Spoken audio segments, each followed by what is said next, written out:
أما بعد أعوذ بالله من الشيطان الرجيم إن الذين يتلون كتاب الله وأقاموا الصلاة وأنفقوا مما رزقناهم سرا وعلانية يرجون التجارة لن تبور. برادر الإسلام بزرگ سامعین، قرآن کریم کی جو آیت پڑھی گئی جس میں اللہ تعالیٰ نے فرمایا بے شک وہ لوگ جو اللہ کی کتاب کو پڑھتے ہیں، اس کی تلاوت کرتے ہیں اور نماز قائم کرتے ہیں اور اللہ کی راہ میں جو کچھ اللہ کی العالمین نے اپنے رزق عطا کیا ہے خرچ کرتے ہیں، وہ سیدھا طور پر اور ظاہر کر کے وہ ایسے تجارت کے خواہاں ہیں جو کبھی ختم ہونے والی نہیں ہے۔ قرآن کریم کی تلاوت کرنا، اللہ کے کلام کو پڑھنا، یہ ایسا کام ہے، ایسا عمل ہے جس کے بدلے میں اللہ رب العالمین نیکیاں عطا کرتا ہے، ہر حرف کے بدلے ایک نیکی عطا کرتا ہے۔ نبی کریم صلی اللہ علیہ وسلم ایک حدیث میں بیان فرماتے ہیں من قرأ حرفا من کتاب اللہ فلہ بہ حسنۃ والحسنۃ بعشر امثالها فلا قول لقام حرف ولكن الف حرف ولام حرف ومیم حرف۔ جو شخص کتاب اللہ کا ایک حرف پڑھتا ہے اس کو ایک نیکی ملتی ہے اور ایک نیکی کا ثواب 10 گنا اللہ رب العالمین عطا کرتا ہے۔ میں نہیں کہتا کہ الف لام میم ایک حرف ہے، لیکن الف ایک حرف ہے، لام ایک حرف ہے، میم ایک حرف ہے۔ کوئی شخص قرآن کریم کا ایک حرف پڑھے اس کو ایک نیکی ملتی ہے۔ سورہ بقرہ کی پہلی آیت ہے الف لام میم، کوئی شخص الف لام میم پڑھ لے اس کو 3 نیکیاں ملتی ہیں۔ اور جمیل کے ساتھ ایمان اور احتساب کے ساتھ اس کو بنا کر کے اگر پڑھا جائے تو اللہ رب العالمین اس کا ثواب 10 گنا بڑھا دیتا ہے۔ تو اگر کوئی شخص صرف الف لام میم پڑھ لے تو اس کو 30 نیکیاں عطا کی جاتی ہیں۔ یہ بہت بڑا ثواب ہے جو قرآن پڑھنے والے کو عطا کیا جاتا ہے۔ نبی کریم صلی اللہ علیہ وسلم کی حدیث میں بیان فرماتے ہیں اقرأوا القرآن فإنه يأتي يوم القيامة شفيعا لأصحابه۔ قرآن پڑھو، قرآن کی تلاوت کرو، کیونکہ قرآن اپنے پڑھنے والے کی قیامت کے دن شفاعت کرے گا۔ یہ قرآن مجید بندے کے درمیان اور اللہ کے درمیان حائل ہو کر اللہ تعالیٰ سے عرض کرے گا کہ اللہ تعالیٰ راتوں میں اٹھ کر یہ تیرے کلام کو پڑھتا رہا ہے، تیری کتاب کو پڑھتا رہا ہے، اللہ تعالیٰ میری سفارش کی قبول فرما۔ اللہ رب العالمین قرآن کی شفاعت کو قبول فرمائے۔ ہم دنیا میں شفاعت کرنے والوں کو ڈھونڈتے ہیں، سفارشی کو ڈھونڈتے ہیں، کوئی سفارشی مل جائے۔ اب کوئی بتا دیتا ہے کہ فلاں سفارش کرنے والا ہے، بڑا پہنچا ہوا ہے، تو ہم اس کے پاس پہنچ جاتے ہیں، پھول لے کر کے، مالائیں لے کر کے، چادر لے کر کے، اپنی دیگیں لے کر کے، مٹھائیاں لے کر کے، اپنے مرغیوں اور بکرے لے کر کے، اپنے گائے ڈومے لے کر کے ان کے پاس پہنچ جاتے ہیں۔ کا تقرب حاصل کرنے کے لیے یہ ساری چیزیں چڑھانا شروع کر دیتے ہیں۔ کیوں ہم ایسا کرتے ہیں؟ تاکہ سفارشی ہم کو مل جائے، اللہ کی ہم کو بخشوا دے۔ میرے بھائیو، جو سفارشی ہم ڈھونڈ رہے ہیں کوئی گارنٹی نہیں ہے کہ وہ ہماری سفارش نہیں کرے گی، کوئی گارنٹی نہیں ہے، لیکن قرآن کریم کی گارنٹی نبی کریم صلی اللہ علیہ وسلم نے دی ہے کہ یہ اپنے پڑھنے والے کی قیامت کے دن شفاعت کرے گا۔ تو قرآن کریم سے لگاؤ ہمیں رکھنا چاہیے، قرآن کریم سے انسیت رکھنی چاہیے، قرآن کریم کو زیادہ سے زیادہ پڑھنا چاہیے، تلاوت کرنا چاہیے اور اس پر تدبر کرنا چاہیے۔ افلا یتدبرون القرآن ام علی قلوب اقفالها، لوگوں کے کیا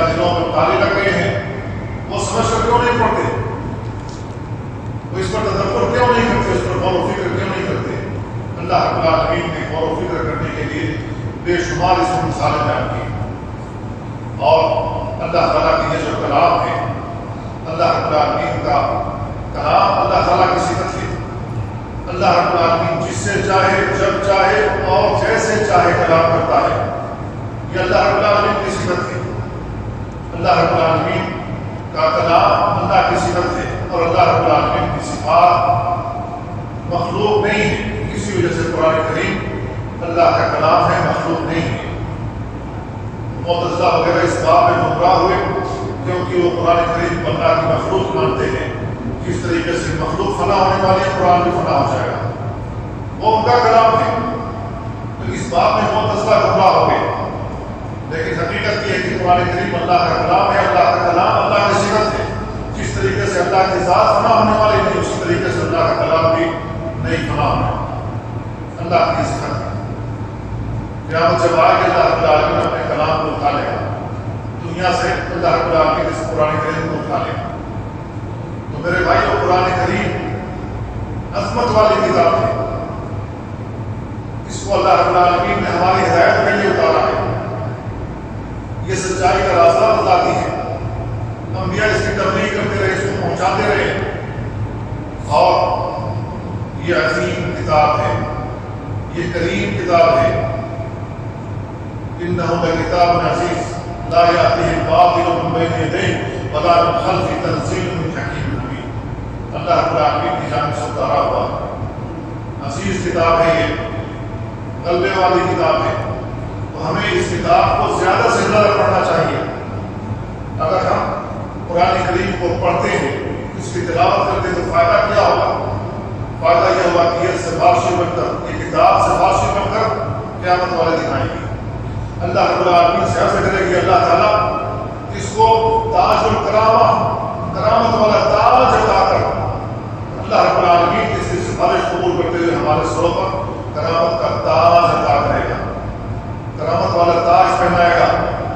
پھر اللہ رب العالمین سے قرآن سے کرے گا اللہ تعالیٰ تو اس کو مزید پہنا، اس کو مزید عزت دے. اللہ رب العالمین اس بندے کو جو قرآن کریم کی تلاوت کرتا رہا ہے اس کو لباس پہنائے گا، عزت والا لباس پہنائے گا. پھر اللہ رب العالمین سے یہ سفارش کرے گا اللہ تعالیٰ تو اس سے راضی ہو جا. اللہ رب العالمین اس سے راضی ہو جائے گا اور اللہ رب العالمین کہے گا قرآن پڑھتا جا اور جنت کے منازل طے کرتا جا. جنت کے منازل طے کرتا جا. جتنی دور تک قرآن پڑھتا ہوا جائے گا وہ تیرا ہے. یہ قرآن مجید کی فضیلت ہے. قرآن مجید تو ہمیں ہر حال میں پڑھنا چاہیے. اللہ رب العالمین ہر حرف کے بدلے اپنے کی عطا کرتا ہے. قرآن کریم کو ہمیں اخلاص کے ساتھ پڑھنا چاہیے. ریاکاری نہیں کرنی چاہیے. لوگوں کو دکھاوے کے لیے نہیں پڑھنا چاہیے. یہ بتانے کے لیے نہیں پڑھنا چاہیے کہ میری قرآن بہت اچھی ہے، میری آواز بہت اچھی ہے. لوگ کہیں کہ یہ بہت قرآن پڑھنے والا ہے. ریاکاری نہ آئے. اگر کوئی شخص ریاکاری کرتے ہوئے قرآن پڑھتا ہے تو اللہ رب العالمین ایسے بندے کو قیامت والے دن اٹھائے گا. اور اللہ رب العالمین 3 لوگ ہیں جن کو قیامت کے دن اپنے سامنے کھڑا کرے گا اور لوگوں کا جب فیصلہ کرے گا تو یہ جو قرآن کریم پڑھتا رہا ہے، جس نے قرآن کریم حفظ کیا ہے، اپنے سینے میں محفوظ کیا ہے، اس کو بلائے گا. اللہ رب العالمین اس کو دعوت دے گا. یہ آیا اللہ رب العالمین کے پاس تو اللہ رب العالمین سے کہے گا کیا میں نے تمہیں قرآن کریم نہیں سکھایا؟ کیا قرآن کریم میں نے تمہارے لیے آسان نہیں کر دیا جو تیرے سینوں میں محفوظ ہو گیا؟ کیا میں نے تجھے اچھی آواز نہیں دی تو قرآن مجید کو پڑھتا رہا؟ تو یہ کہے گا کہ کیوں نہیں ہے میرے رب، تیرا کرم ہوا، میں نے قرآن حفظ کیا، قرآن پڑھتا رہا. تو اللہ رب العالمین کہے گا میں نے تمہیں قرآن کریم پڑھایا، قرآن کریم سکھایا، یاد کرایا، تو نے اس کے مطابق عمل کیا یا نہیں کیا؟ کیا تم نے اس کے مطابق عمل کیا؟ تو وہ کہے گا کہ اے میرے رب، میں رات میں اٹھ کر کے اس کو پڑھتا رہا ہوں، دن میں بھی پڑھتا رہا ہوں، اس کی تلاوت کرتا رہا ہوں. اللہ رب العالمین کہے گا تو جھوٹ بول رہا ہے، تو نے اس لیے قرآن کریم پڑھا رات کو اٹھ کر کے دن میں تلاوت کرتا رہا تاکہ لوگ کہیں کہ یہ بہت زیادہ قرآن پڑھنے والا ہے، بہت زیادہ تلاوت کرنے والا ہے، تو نے دکھاوے کے لیے ایسا کیا ہے۔ اللہ کے نبی صلی اللہ علیہ وسلم فرماتے ہیں کہ اس کو پکڑ کر جہنم کے اندر ڈھکیل دیا جائے گا، یہ جہنم میں گرتا ہوا چلا جائے گا۔ تو میرے بھائی اخلاص ہونا چاہیے۔ اگر ہم قرآن کریم پڑھتے ہیں تو اخلاص کے ساتھ قرآن کریم کو ہمیں رمضان کے مہینے میں 10 بار، 8 بار، 7 بار، 6 بار، 5 بار، جتنی بار بھی ہم نے ختم کیا تو ہم نے اللہ رب العالمین کا کلام کو پڑھا، اس کو چھپانا چاہیے۔ لوگوں سے یہ نہیں کرنا چاہیے میں نے 10 بار ختم کیا تاکہ ہماری تعریف ہو۔ اگر ہم سنانے کے لیے، لوگوں کو بتانے کے لیے، اپنی عزت کو بڑھانے کے لیے لوگوں کی نظروں میں ایسا کیا اور کر رہے ہیں تو جان لیجیے کہ اللہ رب العالمین ہمیں جہنم میں پھینک دے گا، اس کا کوئی ثواب نہیں ہے۔ تو قرآن پڑھنے میں اخلاص ہونا چاہیے، ریا تعریف نہیں ہونا چاہیے۔ قرآن کریم جب ہم پڑھیں، قرآن کریم پڑھنے کے آداب میں سے یہ ہے کہ ہم باوضو ہو کر قرآن کریم کی تلاوت کریں، باوضو ہو کر قرآن کریم کی تلاوت کریں۔ ہمیں اس بات کا لحاظ رکھنا چاہیے۔ نبی کریم صلی اللہ علیہ وسلم یہ حدیث آپ نے بیان فرمایا کہ مجھے ناپسند ہے کہ میں اللہ رب العالمین کا ذکر کروں اور میں غیر طاہر ہوں، باوضو میں ہوں، مجھے ناپسند ہوتا ہے کہ میں اللہ کا ذکر کروں۔ اللہ کے نبی صلی اللہ علیہ وسلم ایک جگہ استنجا کر رہے تھے، ایک صحابی کا گزر ہوا، انہوں نے سلام کیا، اللہ کے نبی صلی اللہ علیہ وسلم ان کا سلام کا جواب نہیں لوٹایا، اس حالت میں سلام کا جواب نہیں لوٹایا۔ جب استنجا کر لیا، باوضو ہو گئے، باوضو ہونے کے بعد ان کے سلام کا جواب لوٹایا۔ تو جس آدمی نے سلام کیا تھا، اللہ کے نبی صلی اللہ علیہ وسلم اس سے جا کر کے کہا کہ میں نے اس حالت میں ناپسند کیا کہ تمہارے سلام کا جواب لوٹاؤں، کیونکہ سلام کا جواب جو لوٹانے والے سلام کرنا یہ بھی اللہ کا ذکر ہے، تو مجھے ناپسند ہوا کہ میں اس حالت میں تمہارا جواب دوں، غیر طاہر ہونے کے حالت میں تمہارے سلام کا جواب لوٹاؤں۔ تو جب ایک سلام کا جواب لوٹانا غیر طہارت کی حالت میں اللہ کے نبی نے ناپسند کیا، تو یہ قرآن مجید اللہ کا کلام ہے، یہ ہمارے سلام سے کہیں زیادہ اعلیٰ اور رفع ہے، یہ اللہ کا کلام ہے۔ تو ہمیں اہتمام کرنا چاہیے کہ ہم قرآن مجید کی تلاوت کریں تو ہم باوضو ہوں، ہم باوضو ہیں، اس بات کا اہتمام کرنا چاہیے۔ لیکن ایک حدیث ایسی بھی آتی ہے جس کی بنیاد پر بعض علماء کہتے ہیں کہ اگر مسلمان پاک ہے، جنوبی نہیں ہے، تو ایسی صورت میں اگر وہ اس کا وضو ٹوٹ جائے، اس حالت میں وہ قرآن مجید پڑھنا چاہتا ہے تو اس کو پڑھنے کی اجازت ہے، کیونکہ اللہ کے نبی صلی اللہ علیہ وسلم کی اور حدیث آتی ہے کہ اس میں یہ بات ذکر کی گئی ہے کہ کان یذکر اللہ کل احیان، اللہ کے نبی صلی اللہ علیہ وسلم ہر وقت اللہ کا ذکر کرتے تھے۔ تو ظاہر ہے کہ اللہ کے نبی صلی اللہ علیہ وسلم ہر وقت جب بیدار ہو تو ذکر کرتے تھے، تو کوئی ضروری نہیں کہ اللہ کے نبی 24 گھنٹے کا وضو کرتے، وضو تو آپ کا ٹوٹتا ہو۔ تو اس بنیاد پر کہتے ہیں کہ اگر مسلمان پاک ہے، صاف ستھرا ہے، اگر وضو ٹوٹ گیا ہے تو مزید قرآن پڑھنا چاہتا ہے تو پڑھ سکتا ہے، کوئی حرج نہیں ہے۔ لیکن بہرحال افضل یہ ہے کہ قرآن مجید کی جب تلاوت کی جائے تو باوضو ہو کر کے کیا جائے، یہ افضل ہے۔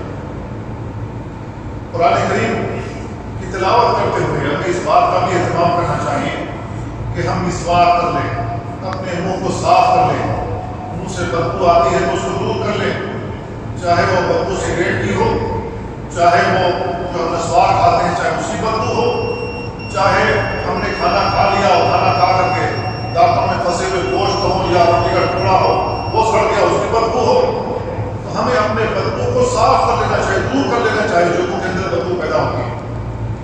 اس بات کا ہمیں اہتمام کرنا چاہیے، اس کا آداب میں سے علی رضی اللہ عنہ کی حدیث ہے، اللہ کے نبی صلی اللہ علیہ وسلم نے مسواک کرنے کا حکم دیا، فرمایا ان العبد اذا تسوق ثم قام يصلي، جب بندہ نماز پڑھتا ہے اور نماز پڑھنے کے لیے کھڑا ہوتا ہے، اس سے پہلے مسواک کر لیتا ہے، قام الملک خلفه فيستمع لقراءته، فرشتہ اس کے پیچھے کھڑا ہو جاتا ہے، اس کی قراءت سنتا ہے، یہ فرشتہ اس سے قریب ہوتا رہتا ہے، اور کلمۃ نحوہا، یا اللہ کے لیے ہم نے کسی کی مثل کوئی اور کلمہ استعمال کیا، حتی یدفعہ علی فیہ، یہاں تک کہ وہ فرشتہ اپنے منہ کو پڑھنے والے کے منہ سے قریب کر لیتا ہے، وما یخرج من فیہ شیء، تو پڑھنے والے کے منہ سے جتنے بھی کلمات ادا ہوتے ہیں یہ کلمات فرشتے کے منہ میں چلا جاتا ہے۔ اللہ کے نبی صلی اللہ علیہ وسلم نے فرمایا فطہروا افواہکم بالقرآن، تو قرآن پڑھتے ہوئے اے میرے لوگوں، اے میرے مسلمان بھائیوں، اپنے منہ کو صاف کر دیا کرو۔ تو ہمیں اس بات کا اہتمام کرنا چاہیے، یہ بزار کی روایت ہے، علامہ البانی نے اس کو حسن صحیح کہا ہے، تو یہ بھی صحیح حدیث ہے۔ اہتمام ہمیں کرنا چاہیے قرآن پڑھنے سے پہلے کہ ہم مسواک کر لیں، منہ کی صفائی کر لیں، اور اس بات کا بھی ہمیں اہتمام کرنا چاہیے کہ جب ہم قرآن مجید کی تلاوت کریں یا تلاوت شروع کریں اس سے پہلے اللہ کی پناہ طلب کریں شیطان الرجیم سے۔ اللہ رب العالمین نے قرآن مجید میں ہمیں حکم دیا فَإِذَا قَرَأْتَ الْقُرْآنَ فَاسْتَعِذْ بِاللَّهِ مِنَ الشَّيْطَانِ الرَّجِيمِ، جب تم قرآن پڑھو تو اللہ رب العالمین کی پناہ طلب کر لیا کرو شیطان الرجیم سے۔ ہمیں شیطان الرجیم سے اللہ کی پناہ طلب کر لینا چاہیے، اور آواز بلند کرنا چاہیے، آواز نکالنی چاہیے۔ اس کا فائدہ دو ہوگا، ایک یہ کہ ہم نے شیطان رجیم سے اللہ کی پناہ طلب کی، دوسری یہ کہ ہماری آواز جن کے کانوں میں سنائی دے گی اس کو یہ بات سمجھ میں آ جائے گی کہ اب یہ قرآن پڑھنا چاہتا ہے، لہذا ہمیں اپنی آواز نیچے کر لینی چاہیے تاکہ یہ قرآن بھی جمعے کے ساتھ پڑھ سکے۔ ایک تو اللہ رب العالمین کے احکام کی تعمیل ہوتی ہے، اور یہ دو فوائد ہمیں حاصل ہوتے ہیں۔ تو ہمیں اللہ رب العالمین سے اللہ رب العالمین کی پناہ طلب کر لینی چاہیے شیطان رجیم سے۔ اعوذ باللہ السمیع العلیم من الشیطان الرجیم من ہمزہ ونفخہ ونفثہ، اگر یہ پڑھ لیں تو اور بھی زیادہ بہتر۔ سنن ابو داؤد میں روایت موجود ہے، یا صرف اعوذ باللہ من الشیطان الرجیم پڑھ لیتے تھے، یہ بھی والد ہے۔ قرآن کریم کو ٹھہر ٹھہر کر پڑھنا چاہیے، یہ بھی قرآن کریم کے پڑھنے کے آداب میں سے۔ اللہ رب العالمین نے اپنے نبی کو حکم دیا وَرَتِّلِ الْقُرْآنَ تَرْتِیلًا، قرآن کریم کو ٹھہر ٹھہر کر کے پڑھیں۔ اللہ کے نبی صلی اللہ علیہ وسلم ایک آیت کر کے ٹھہر ٹھہر کر پڑھتے تھے، اور روایتوں میں آتا ہے کہ اللہ کے نبی صلی اللہ علیہ وسلم ہر آیت پر ٹھہرتے تھے، جہاں پر ٹھہر گئے وہاں پر نشان موجود ہے کہ یہ ایک آیت ہوگی، یہ ایک آیت ہوگی۔ اللہ کے نبی صلی اللہ علیہ وسلم ہر آیت پر ٹھہرتے تھے، جس سے لوگ سمجھتے تھے کہ یہاں ایک آیت مکمل ہو گئی ہے۔ تو ہمیں قرآن ٹھہر ٹھہر کر پڑھنا چاہیے، اس انداز سے نہیں پڑھنا چاہیے کہ پتہ ہی نہ لگے کہ ایک آیت پوری ہوئی یا نہیں ہوئی۔ ہمارے یہاں شبینہ ہوتا ہے، ایک رات میں پورا قرآن ختم کیا جاتا ہے، تو جو شبینہ ہوتا ہے اس میں جو قرآن پڑھنے والے قاری ہوتے ہیں، جو امام ہوتا ہے، پتہ ہی نہیں لگتا کہ پڑھ کیا رہا ہے، بالکل پتہ ہی نہیں لگتا، سوائے یعلمون تعلمون کے ہمیں کچھ نہیں سمجھ آتا وہ کیا پڑھ رہا ہے۔ ایسے قرآن پڑھنے کا کوئی فائدہ نہیں۔ قرآن کریم پڑھا جائے تو ترتیب کے ساتھ پڑھا جائے۔ اس لیے سے اللہ کے نبی صلی اللہ علیہ وسلم نے حکم دیا کہ 3 دن سے پہلے کوئی شخص قرآن کریم پڑھتا ہے تو اس نے کچھ نہیں سمجھا۔ تو قرآن کریم اگر ہم زیادہ سے زیادہ ختم کرنا چاہتے ہیں کم سے کم 3 دن لگانا چاہیے، اور 3 دن میں ہم قرآن کریم پڑھتے ہیں تو ایسی صورت میں ہم ٹھہر ٹھہر کر آرام سے جمی کے ساتھ اخلاص کے ساتھ اس کو سمجھ کر پڑھیں گے۔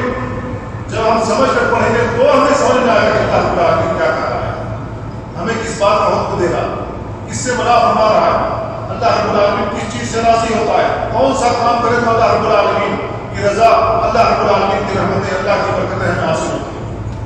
اور اگر ہم سمجھ کر نہ پڑھیں تو ایسی صورت میں ہمارے کو کوئی اثر ہی نہیں ہوتا، کوئی اثر نہیں ہوتا۔ اگر ہم سمجھ کر پڑھتے ہیں تو ہمارے روکتے کھڑے ہوتے ہیں، ہمارے روکتے کھڑے ہوتے ہیں، ہمارے جسم میں جھرراہٹ ہو جاتی ہے، جسم کانپنے لگتا ہے۔ اللہ رب العالمین کا یہ قول ثقیل ہے، بھاری بھرکم کتاب ہے، بھاری بھرکم آیات ہیں، جس کے بوجھ کو شیطان برداشت نہیں کر سکتا۔ تو اس کو ہمیں سمجھنا چاہیے کہ قرآن کیسا کلام ہے۔ اللہ کے نبی صلی اللہ علیہ وسلم اس کو ٹھہر ٹھہر کر پڑھتے تھے، سمجھ کر پڑھتے تھے۔ اللہ کے نبی صلی اللہ علیہ وسلم کی حدیث آتی ہے، آپ نے بیان فرمایا کہ کچھ لوگ ہوں گے جو قرآن کریم کو پڑھیں گے تو قرآن کریم ان کے حلق سے نیچے نہیں اترے گا، کیا مطلب ہے؟ قرآن کریم کو تو پڑھیں گے لیکن وہ سمجھ کر کے نہیں پڑھیں گے. اس وجہ سے قرآن کریم زبان سے تو پڑھ رہے ہیں لیکن ان کے دل میں نہیں اتر رہا ہے. دل میں نہ اترنے کی وجہ سے ہم دیکھیں عبد الرحمن بن منجد مرادی ہے، عمر رضی اللہ تعالیٰ نے ان کو حکم دیا تھا. یہ قرآن کے قاری تھے، اچھا قرآن پڑھتے تھے، پڑھاتے تھے. عمر رضی اللہ تعالیٰ نے ان کو حکم دیا تھا کوفہ جائے، لوگوں کو قرآن سکھائے، اور خصوصی حکم دیا تھا کہ مسجد سے قریب ان کو گھر دیا جائے، ان کو آرام کا تمام بندوبست ان کے لیے بندوبست کیا جائے، تمام آرام کا، آشائش کا، سکون کا. مسجد سے گھر قریب ہوگا تو وہ لوگوں کو پڑھائیں گے، قرآن کریم کی تعلیمات دیں گے. لیکن قرآن کریم یہ بندہ تو پڑھتا تھا لیکن حلق سے نیچے دل میں قرآن مجید موجود نہیں تھا. اسی وجہ سے اس مجرم نے عبد الرحمن بن منجد مرادی جس کو کہتے ہیں، اس مجرم نے علی رضی اللہ تعالیٰ کو شہید کیا تھا. اس وقت وہ خلیفۃ المومنین تھے، خلیفۃ المسلمین تھے. کوفہ کی جامع مسجد میں فجر کی نماز پڑھانے کے لیے جا رہی اس وقت نے پرچی ماری، علی رضی اللہ عنہ کو شہید کیا تھا. اگر اس کو قرآن پڑھنا آیا ہوتا، اس نے سمجھا ہوتا کہ میں کس کو قتل کر رہا ہوں، ناحق کس کی جان لے رہا ہوں، تو اس کو پتا ہوتا اور اپنے ہاتھ کو روک لیتا، قتل نہیں کرتا. تو قرآن کریم سمجھ کر نہیں پڑھا اس آدمی نے، نہیں پڑھایا کبھی، جبکہ قرآن کریم کا حافظ تھا، پڑھتا تھا، پڑھاتا تھا، حکم لگا دی تھی اس نے، لیکن سمجھا نہیں، اس وجہ سے اللہ تعالیٰ کو شہید کیا. یہ اتنا بڑا مسلم ٹھہرا. قرآن کریم جب ہم پڑھتے ہیں تو ہمیں سیدھا راستہ معلوم ہوتا ہے، ہمیں وہ راستہ معلوم ہوتا ہے جس سے اللہ راضی ہو، اور ہمیں یہ بھی معلوم ہوتا ہے کس چیز سے ناراض ہوتا ہے. سمجھ کر ہم پڑھیں. ہمیں ہر حال میں قرآن مجید کو سمجھ کر کے پڑھنا چاہیے، تدبر اس کو کرنا چاہیے. اور ہم چاہے مسجد میں قرآن کریم پڑھیں، مسجد میں درس و تدریس کا اہتمام کریں، یا گھر میں یا کسی کے روم میں، جہاں کہیں بھی ہم قرآن کریم پڑھتے ہیں تو اللہ رب العالمین کے فرشتے آ کر گھیر لیتے ہیں. اللہ رب العالمین کے فرشتے قرآن کریم سننے کے لیے، اللہ کے کلام کو سننے کے لیے فرشتے آتے ہیں، صاحبان کی طرف وہاں پر چھا جاتے ہیں. سکینت وہاں نازل ہوتی ہے، رحمت کے فرشتے ڈھانپ لیتے ہیں. تو قرآن کریم کا اہتمام کرنا چاہیے، گھروں کے اندر بھی اور مساجد میں بھی. ہم دیکھتے یہ ہیں کہ جہاں قرآن کریم پڑھ کر واعظ کیا جائے، قرآن کریم کی تعلیم دی جائے، لوگوں کے پاس وقت نہیں ہوتا. وقت کس چیز کے لیے ہوتا ہے؟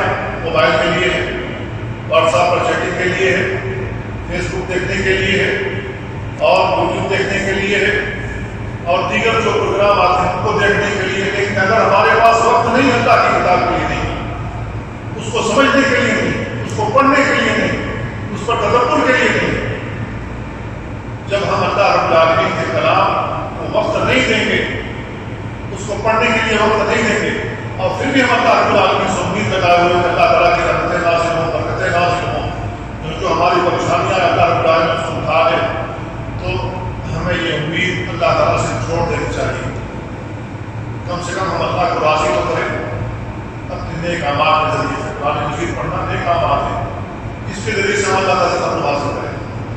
تو میرے بھائی، قرآن کریم سے بے اعتنائی نہیں برتنی چاہیے. یہ اللہ کا کلام ہے، عظیم کلام ہے، عظمت والا کلام ہے. اللہ تعالیٰ نے اس کو اتارا ہے، یہ اللہ کا نور ہے، یہ اللہ تعالیٰ کا نور ہے. اللہ تعالیٰ نے اس کو اتارا ہے، اس کے ذریعے سے روشنی پھیلائی ہے. تو میرے بھائی، اس نور کو اپنی جھولی میں بھرو، اپنے سینے میں بھرو، اپنے دل و دماغ میں بھرو، اور اتنا یاد کرو، اتنا بھرو کہ یہ نور ہمارے جسموں میں سے جھلکنے لگے.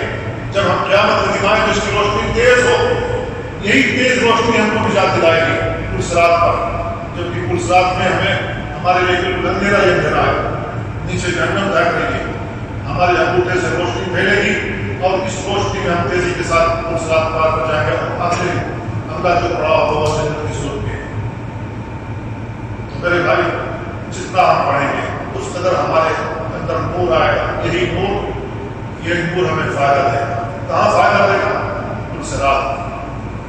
تو اس بات کا ہمیں اہتمام کرنا چاہیے۔ قرآن کریم کثرت کے ساتھ پڑھنا چاہیے، تلاوت کرنی چاہیے، اس کے ساتھ لگاؤ رکھنا